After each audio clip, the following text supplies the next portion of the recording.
IPL 2024లో ఒక block buster మ్యాచ్కి రంగం సిద్ధమైంది. ఈ రోజు వాంకడే స్టేడియం వేదికగా ఎంఐ మరియు ఆర్సీబీ జట్ల మధ్య ఒక ఇంపార్టెంట్ మ్యాచ్ జరగబోతుంది. సో ఈ మ్యాచ్లో అయితే విజయం అనేది రెండు టీంలకు చాలా అంటే చాలా ముఖ్యం. ఎందుకంటే ప్రజెంట్ పాయింట్స్ టేబుల్ వల్ల పరిస్థితి చూసుకుంటే ఆల్మోస్ట్ ఒకేలా ఉంది. టేబుల్కి బాటమ్ సైడ్ ఉన్నారు. ముంబై టీం వాళ్ళు ఆడిన 4 మ్యాచ్లో 1 మాత్రమే గెలిచి 2 పాయింట్స్తో 8వ స్థానంలో ఉన్నారు. అదే ఆర్సీబీ టీం చూసుకుంటే వాళ్ళు ఆడిన 5 మ్యాచ్లో 1 మాత్రమే గెలిచి 9వ స్థానంలో ఉన్నారు. సో ప్రజెంట్ రెండు టీమ్స్ని సెపరేట్ చేసింది నెట్ రన్ రేట్ మాత్రమే. అఫ్కోర్స్ ఆర్సీబీ టీం ఒక మ్యాచ్ ఎక్కువ ఆడారు, బట్ స్టిల్ ప్రజెంట్ 2 టీమ్స్ కూడా పాయింట్స్ టేబుల్లో చివరిలోనే ఉన్నాయి. సో దీంతో రెండు టీమ్స్ కూడా ఈ మ్యాచ్లో ఎలాగైనా సరే గెలిచి ప్లే ఆఫ్ రేస్లో ముందుకు వెళ్ళాలని చూస్తారు. మరి ముఖ్యంగా ఆర్సీబీ టీం వాళ్ళ హోమ్ గ్రౌండ్స్లో మ్యాచెస్ ఆడినప్పుడు ఎక్కువగా గెలవలేకపోతుంది. సో వాళ్ళు ప్లే ఆఫ్స్కి వెళ్ళాలంటే బయట గ్రౌండ్స్లో జరిగే మ్యాచెస్లో ఎక్కువగా గెలవడానికి ట్రై చేయాలి. అయితే ముంబై టీంలో వాళ్ళ సొంత గడ్డ మీద ప్రజెంట్ ఉన్న ఆర్సీబీ టీం ఓడించడం చాలా కష్టం. ఎందుకంటే ఆ టీం ఫామ్ అంత మంచిగా లేదు. వాళ్ళు వరుసగా 3 మ్యాచ్లు ఓడిపోయి మ్యాచ్లోకి వస్తున్నారు. బట్ అదే ముంబై టీం చూసుకుంటే వాళ్ళు ఫస్ట్ 3 మ్యాచ్లు ఓడిపోయినప్పటికీ ఆ తర్వాత కంబ్యాక్ చేశారు. లాస్ట్ మ్యాచ్లో ఒక మంచి విక్టరీ కొట్టారు. మెయిన్లీ వాళ్ళ దగ్గర ఉన్న బ్యాటింగ్ యూనిట్ ఆర్సీబీ కంపేర్ చేసుకుంటే చాలా స్ట్రాంగ్గా ఉంది.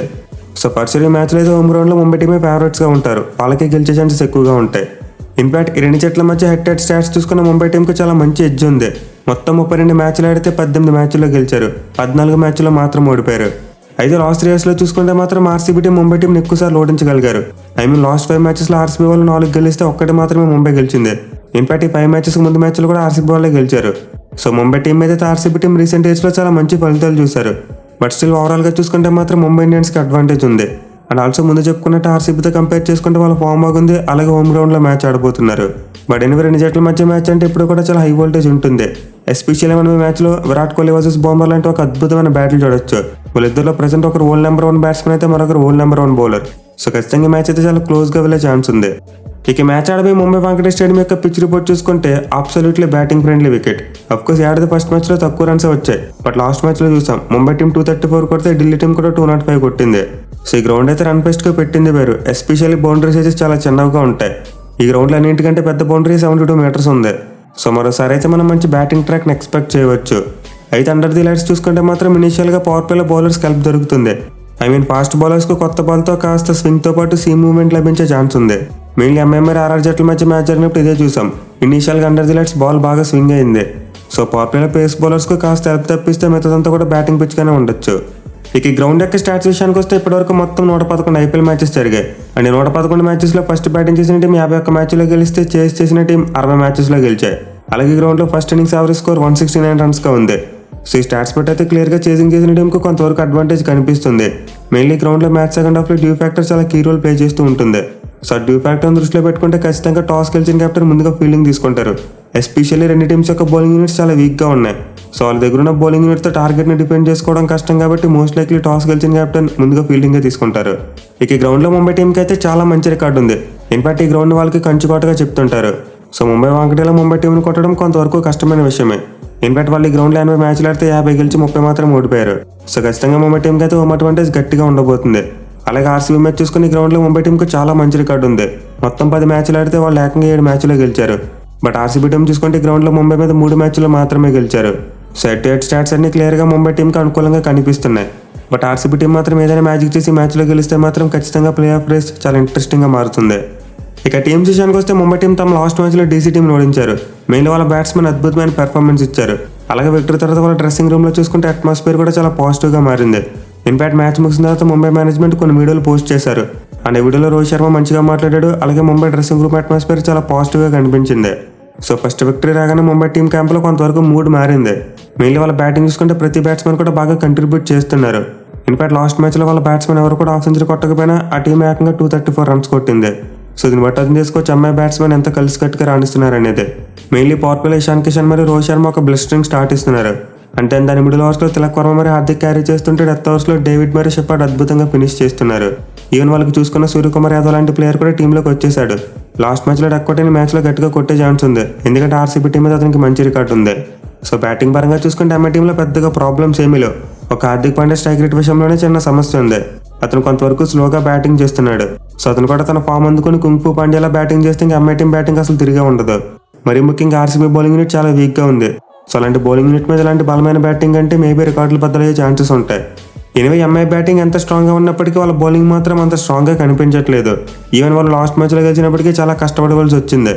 సో ముంబై టీంలో బుమ్రా తప్పితే మిగతా బౌలర్స్ ఎవరు కూడా సరిగ్గా బౌలింగ్ చేయట్లేదు.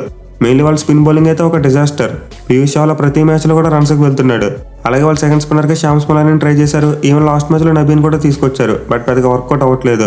సో ముంబై బౌలింగ్లోనే బిగ్గెస్ట్ వీక్నెస్ వాళ్ళ spin bowling failure. But pace బౌలింగ్లో చూసుకుంటే బుమ్రాకి ఎంతో కొంత సపోర్ట్ వస్తుంది. ఒక మ్యాచ్లో మధ్వాల్ బాగా బౌలింగ్ చేస్తుంటే మరో మ్యాచ్లో కోహ్లీ బాగా బౌలింగ్ చేస్తున్నాడు. సో పేస్ బౌలింగ్లో బుమ్రా ఉన్నాడు కాబట్టి అతని తోడు ఇంకొకరు బాగా బౌలింగ్ చేసినా సెట్ అయిపోతుంది. కానీ స్పిన్ బౌలింగ్ విషయంలో మాత్రం ముంబై టీం నరకం చూస్తుంది. సో దీన్ని దృష్టిలో పెట్టుకుని అయితే మేబీ ముంబై ఇండియన్స్ టీం తమ ప్లేయింగ్ లెవెన్లో ఒక మార్పు చేయొచ్చు.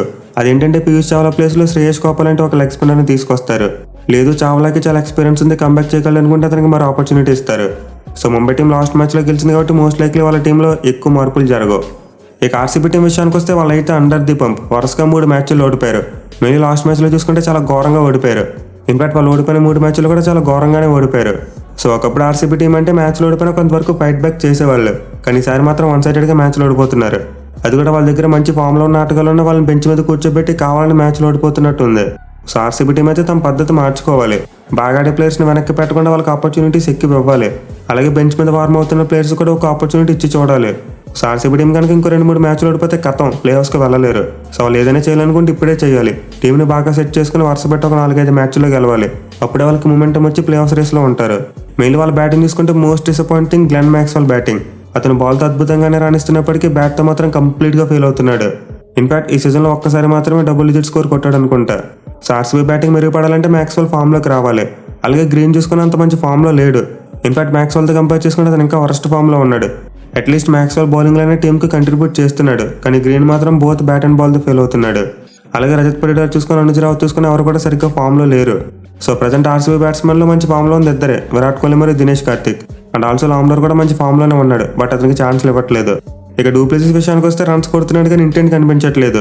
మెయిన్ ఇనిషియల్గా చూసుకుంటే అతను స్ట్రైక్ రొటేట్ చేయడానికి చాలా ఇబ్బంది పడుతున్నాడు.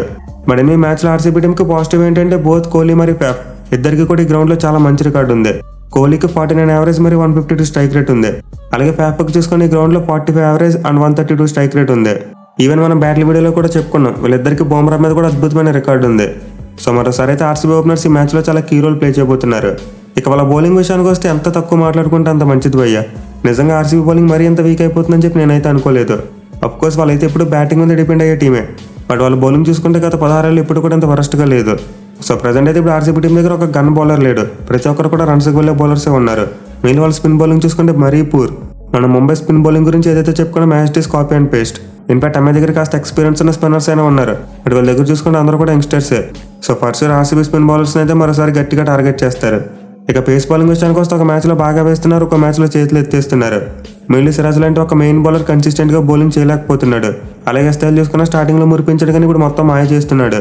సో ఆర్సీబీ పేసర్స్లో రీచ్ టాప్లో అక్కడే కాస్త మెరుగ్గా బౌలింగ్ చేస్తున్నాడు. అది కూడా అతను ఎక్కువగా పవర్లోనే ఎఫెక్టివ్గా బౌలింగ్ చేయగలుగుతున్నాడు. సో ఈ మ్యాచ్లో అయితే ఖచ్చితంగా ఆర్సీబీ బౌలింగ్ యూనిట్లో మార్పులు జరగాలి. మెయిన్లీ వాళ్ళు వైశాఖ్ విజయ్ కుమార్ని కళ్ళు మూసుకొని ఆడించాలి, ఎందుకంటే అతనికి కేకేఆర్ మీద చాలా మంచి ప్రామిసింగ్ బౌలింగ్ చేశాడు. సో ఆర్సీబీ టీం లాస్ట్ మ్యాచ్లో ఎక్స్ట్రా స్పిన్నర్గా హిమాంశు శర్మని ఆడించారు. అయితే ఈ మ్యాచ్లో అతను తప్పించి విజయ్ కుమార్ని తీసుకురావాలి. అలాగే వాళ్ళు అవసరం అనుకుంటే మ్యాంగ్ డాగర్ని పక్కన పెట్టి మళ్ళీ ఒకసారి కరణ్ శర్మని ట్రై చేయవచ్చు. లేదు లెఫ్ట్ ఆర్మ్ స్పిన్నర్ కావాలనుకుంటే వాళ్ళ దగ్గర స్వప్నిల్ సింగ్ లాంటి మరో ఆల్రౌండర్ ఉన్నాడు, అండ్ అతను కూడా సేమ్ మ్యాంగ్ డాగర్ లాంటి బౌలరే. సో ఆర్సీబీ బౌలింగ్ అటాక్లో నేనైతే 2 చేంజెస్ ఎక్స్పెక్ట్ చేస్తున్నా. అలాగే వాళ్ళ దగ్గర ఆకాష్ దీప్ లాంటి ఒక మంచి పేస్ బౌలర్ ఉన్నాడు. సో అతను కూడా ఏమైనా స్టైల్ ప్లేస్లో ప్లేయింగ్ లెవెన్లోకి తీసుకొచ్చే ఛాన్స్ ఉంది. మెయిన్లీ టాప్ రూపంలో ఆల్రెడీ ఒక లెఫ్ట్ ఆర్మ్ సెమర్ ఉన్నాడు కాబట్టి రెండో వాళ్ళు అవసరం లేదు. సో ఆర్సీబీ టీం ఖచ్చితంగా తమ బౌలింగ్ కాంబినేషన్ విషయంలో మార్పులు చేయాలి. ఇక బ్యాటింగ్ విషయంలోకి వస్తే విల్ జాక్స్కి ఒక ఆపర్చునిటీ ఇవ్వాలి. అతను రీసెంట్గా S20లో అద్భుతమైన బ్యాటింగ్ చేశాడు, అలాగే మంచి ఫామ్లో ఉన్నాడు. సెడి తిరిగే క్యామరన్ గ్రీన్ క్లిక్ అవ్వట్లేదు. దీంతో మ్యాచ్లో అతని ప్లేస్లో విల్ జాక్స్ని తీసుకొస్తే బాగుంటుందని నా ఉద్దేశం. అలాగే వాళ్ళు మైపాల్ లాంబ్రోని కూడా ప్లేయింగ్ లెవెన్లోకి తీసుకురావాలి. అతను ఏడాదిని 2 ఇన్నింగ్స్లో కూడా అద్భుతంగా పెర్ఫామ్ చేశాడు. మరి అలాంటి ప్లేయర్ ఎందుకు పక్కన పెట్టారో ఆర్సీబీ వాళ్ళకే తెలియాలి. సో ఈ మ్యాచ్లో అయితే సౌరవ్ చౌహాన్ అయితే పట్టిడారు, ఇద్దరు ఎవరో ఒకరిని పక్కన పెట్టి మైపాల్ లాంబ్రోని ప్లేయింగ్ లెవెన్లోకి తీసుకురావాలి. సో నేనైతే ఓవరాల్గా ఆర్సీబీ టీంలో మొత్తం 5 మార్పులు ఎక్స్పెక్ట్ చేస్తున్నా. అండ్ మార్పుల తర్వాత వాళ్ళు ప్లేయింగ్ లెవెన్ చూసుకుంటే ఓపెనర్స్గా విరాట్ కోహ్లీ మరియు ఫ్యాఫ్ డు ప్లెసిస్ బరిలోకి దిగుతారు. ఆ తర్వాత నెంబర్ 3లో Cameron Green or Will Jacks, number 4లో గ్లెన్ మ్యాక్స్వెల్, నెంబర్ 5లో మైపాల్ లాంబ్రోర్, నెంబర్ 6లో సౌరవ్ చౌహాన్ ఆర్ పట్టిడార్, నెంబర్ 7లో దినేష్ కార్తిక్, నెంబర్ 8లో మ్యాంగ్ దాగర్ ఆర్ స్వప్నిల్ సింగ్, నెంబర్ 9లో రీచ్ టాప్లే, నెంబర్ 10లో మహమ్మద్ సిరాజ్, నెంబర్ 11లో వైశాఖ్ విజయ్ కుమార్. మరి ఇంపాక్ట్ పేరుగా ఇస్తే లేదా ఆకాష్ దీప్ ఆడే ఛాన్సెస్ ఉన్నాయి. సో ఈ మ్యాచ్లో అయితే ఆర్సీబీ టీం గెలవాలంటే ముంబై బ్యాట్స్మెన్ కట్టడి చేయాలి, బట్ వాళ్ళ దగ్గర ఉన్న బౌలింగ్ అటాక్తో అది పాసిబుల్ అంటే చాలా కష్టమే. మెయిన్లీ ముంబై బ్యాటింగ్ చూసుకుంటే నెంబర్ 1 నుంచి నెంబర్ 8 వరకు అందరూ పవర్ హిట్టర్లే, ఎవరు కూడా ఎక్కువగా బాక్డౌన్ అయ్యి ఆడే బ్యాట్స్మెన్ కాదు. ఎస్పెషల్లీ వాళ్ళ ఓపెనర్స్ ఇద్దరు చాలా మంచి ఫైరీ ఫామ్లో ఉన్నారు. సో ఈ మ్యాచ్లో ఏమైనా ఆర్సీబీ టీం ఇనిషియల్గా పవర్ ప్లేలో ఒక 2-3 వికెట్లు తీస్తేనే పని అవుతుంది. అలా కాకుండా వాళ్ళు పవర్ ప్లేలో వికెట్ తీయలేకపోయారా ఇంక మ్యాచ్ని మర్చిపోవచ్చు. నేను ముందు చెప్పుకున్నట్టు ఆర్సీబీ టీంకి పాజిటివ్ ఏంటంటే వాళ్ళ బ్యాట్స్మెన్కి బుమ్రా మీద చాలా మంచి రికార్డు ఉంది. ఇప్పటివరకు మ్యాక్స్వెల్ అక్కడే బుమ్రా విషయంలో బాగా స్ట్రగుల్ అయ్యాడు. బట్ కోహ్లీకి చూసుకున్నా, ఫాఫ్కి చూసుకున్నా, కార్తిక్ చూసుకున్నా ఈ ముగ్గురికి కూడా బుమ్రా మీద చాలా మంచి రికార్డు ఉంది. సో ఈ మ్యాచ్లో ఆర్సీబీ బ్యాట్స్మెన్ ఏమైనా గట్టిగా ఆడితే వాళ్ళకు కూడా గెలిచే ఛాన్సెస్ పెరుగుతాయి. బట్ ఏమో మ్యాచ్ రిజల్ట్ ఎలా ఉన్నా కానీ యాజ్ ఐసీటీ ఫ్యాన్గా చూసుకుంటే మాత్రం ఈ మ్యాచ్లో రోహిత్ మరియు కోహ్లీ వాళ్ళిద్దరు కనీసం 50 లైన్ కొడితే చూడాలని ఉంది. మళ్ళీ వీళ్ళిద్దరు for the first time non క్యాప్టెన్స్గా తలబడబోతున్నారు. ప్రీవియస్కి 2 జట్లు తలపడినప్పుడు ఎవరో ఒకరు క్యాప్టెన్గా ఉండేవారు. కానీ ఈసారి చూసుకుంటే బోత్ రోహిత్ మరియు కోహ్లీ ఇద్దరు కూడా క్యాప్టెన్స్గా లేరు. సో చూడాలి మరి న్యూ రోల్స్లో ఆడబోయి రోకో జోడీ ఎలా పెర్ఫామ్ చేస్తుంది అనేది.